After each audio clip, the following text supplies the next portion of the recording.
जामवंत जी कितने शक्तिशाली थे, आपने इस बारे में काफी कुछ पढ़ा भी होगा और रामायण सीरियल में भी देखा होगा। जामवंत जी की तुलना स्वयं रावण से, मेघनाथ से, बाली से और बजरंग बली जी से की जाती है। क्या जामवंत जी अभी भी जीवित हैं या उनकी मृत्यु हो गई है? अगर वो जीवित है तो कहाँ है, और अगर उनकी मृत्यु हो गई है तो कैसे हुई? आज के इस वीडियो में हम जामवंत जी के बारे में बात करेंगे। और आगे बढ़ने से पहले आपसे रिक्वेस्ट है कि अगर अभी तक आपने हमारे चैनल अनोखी दुनिया को सब्सक्राइब नहीं किया है तो जल्दी से कर लीजिए और बेल आइकन को प्रेस करना ना भूलें। कमेंट्स में जय श्री राम जरूर लिखें। जामवंत जी ऋक्षों के राजा थे, लेकिन वो अमर कैसे हुए या फिर वो चिरंजीवी कैसे बने? कैसे वो सतयुग से लेकर द्वापर युग तक जीवित रहे? क्या वो कलयुग के अंत तक मौजूद रहेंगे? उनका जन्म कैसे हुआ? आज इस वीडियो में हम आपको जामवंत जी के बारे में सब कुछ विस्तार से बताएंगे। बस आप यूं ही वीडियो के अंत तक हमारे साथ बने रहिए। और वीडियो के अंत में भगवान विष्णु के 10वें अवतार कल्कि अवतार के बारे में भी जानेंगे। तो बिना देरी के शुरू करते हैं अपना आज का वीडियो और चलते हैं उस समय जब हवा, पृथ्वी, पानी कुछ भी नहीं था, जब ब्रह्मा जी सृष्टि की रचना कर रहे थे और ब्रह्मांड नहीं था, केवल शून्य ही था। भगवान विष्णु ने जल में धरातल का निर्माण किया और शुरुआत हुई सृष्टि की रचना की। ब्रह्मा जी ने पृथ्वी बनाई, पेड़ पौधे बनाए, झरने, नदी, फूल बनाए और बाकी सब चीजें बनाई। और जब पशु पक्षियों की संरचना की तब जामवंत जी का जन्म हुआ। जामवंत जी के जन्म को कितने वर्ष हो गए ये तो कोई नहीं जानता, और कोई भी ये नहीं बता सकता कि जामवंत जी का जन्म किस दिन हुआ था। जामवंत जी का जन्म सतयुग से पहले हुआ था, जब उस युग में कोई भी नहीं था। भगवान विष्णु के मत्स्य अवतार से लेकर सभी अवतारों को जामवंत जी ने अपनी आंखों से देखा है। कंबा रामायण में मिलता है कि जब भगवान विष्णु ने वामन अवतार लिया था और 3 पग में समस्त लोकों को नाप लिया था, तब इन सभी लीलाओं को जामवंत जी अपनी आंखों से देख रहे थे और प्रसन्न हो रहे थे, क्योंकि जामवंत जी भगवान विष्णु के बहुत बड़े भक्त थे। जामवंत जी के पास उनके युवावस्था में इतनी ज्यादा शक्ति थी जिसकी कोई सीमा नहीं थी। उनके दौड़ने की रफ्तार बिजली से भी तेज थी।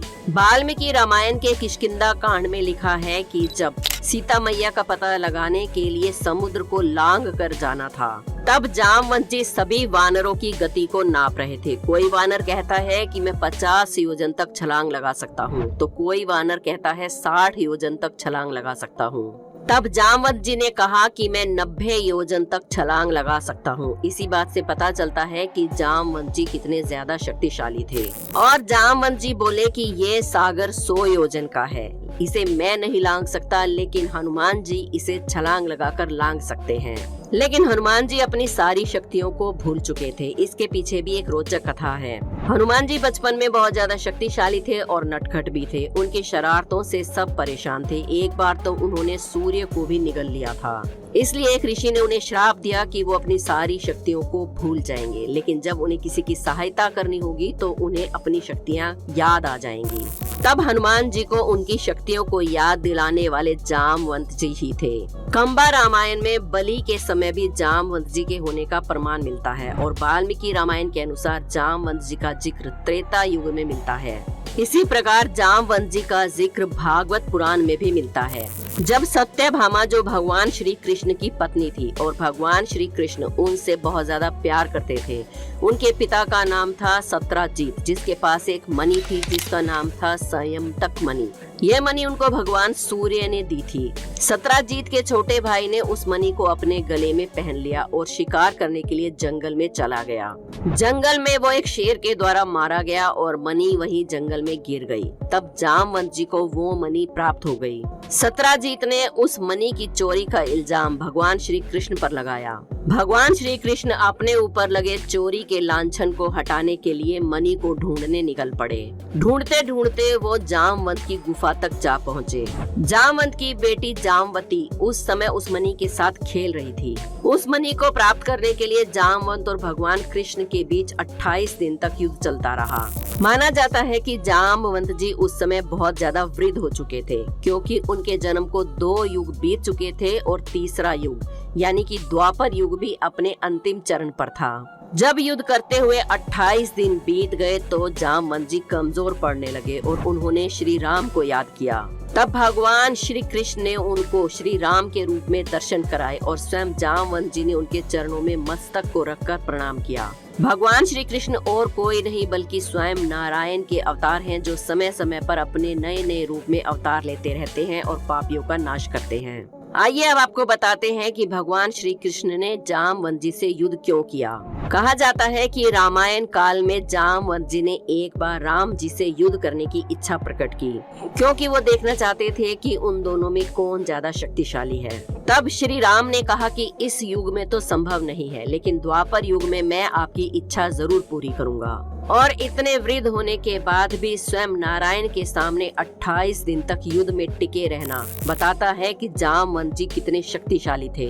जामवंत जी का वर्णन हमें रामचरितमानस में भी मिलता है। जब राम और रावण का युद्ध चल रहा था, उस दौरान रावण ने भारी मात्रा में वानरों और भालुओं का नाश कर दिया। ये देखकर जामवंत जी को बहुत क्रोध आया और उन्होंने दौड़कर रावण के सीने पर प्रहार किया, जिससे रावण रथ से नीचे गिर पड़ा। इंद्रजीत को जब इस बारे में पता चला तो वो बहुत क्रोधित हो गया। उसने जामवंत जी से कहा कि मैंने बड़ी गलती की जो तुमको वृद्ध समझकर छोड़ दिया।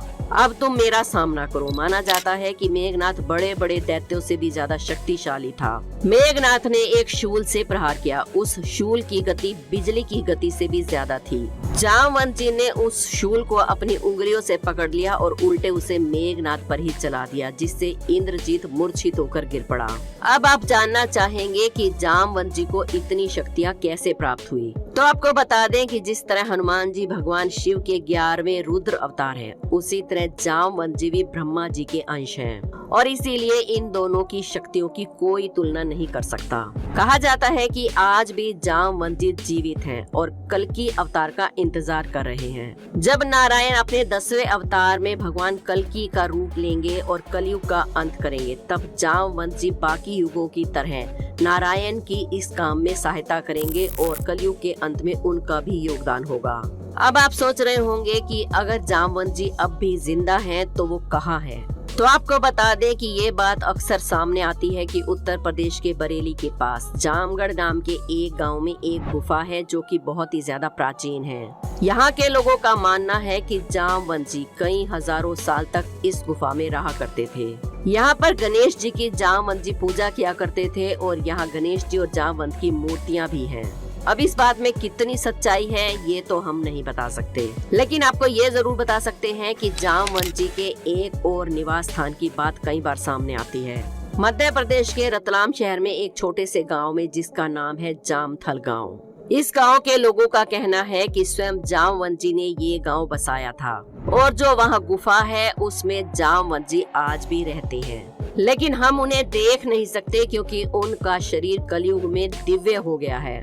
आपकी इस वीडियो के बारे में क्या राय है हमें कमेंट्स में जरूर बताएं। वीडियो पसंद आई हो तो एक लाइक जरूर करें। हमारे चैनल अनोखी दुनिया को सब्सक्राइब करके बेल आइकन को प्रेस करना ना भूलें, ताकि हमारी वीडियो की हर नोटिफिकेशन आपको सबसे पहले मिल जाए।